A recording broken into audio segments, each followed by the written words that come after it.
নির্বাচনী ম্যানিফেস্টোতে ফ্যামিলি কার্ডের ইস্যু বিস্তারিত উল্লেখ আছে, সেটা কার্যকর কিভাবে করবে সেটা নিয়ে আজ আলোচনা হয়েছে। ফ্যামিলি কার্ড দেওয়া হবে, এটা নিয়ে আলোচনা হয়েছে। কত পরিবারকে দেওয়া হবে? এটা কিন্তু ইউনিভার্সাল, এটা কোনো রেস্ট্রিকশন থাকবে না। তবে এটা একটা কমিটি করা হয়েছে, হয়তো শুরু করবে হত দরিদ্র থেকে আরম্ভ করে তারপরে দরিদ্র, তারপরে মধ্যবিত্ত, এইভাবে যাবে।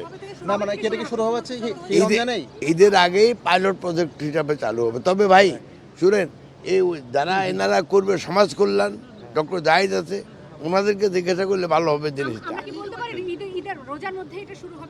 রোজার আমাদের সম্মানিত প্রধানমন্ত্রী চান পাইলট প্রজেক্ট হিসাবে, অন্তত পাইলট প্রজেক্ট হিসাবে ঈদের আগেই শুরু করতে, এটুকু আমি জানি।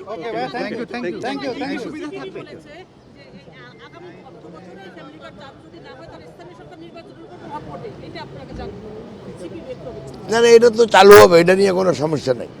এটা আমাদের খালি মেকানিজমটা বাইর করতেছে, মানে কার্যক্রমটা কিভাবে চালু করবে সেটা নিয়ে কথা হয়েছে আজকে। হ্যাঁ, বাস্তবায়ন, আর কিছু না।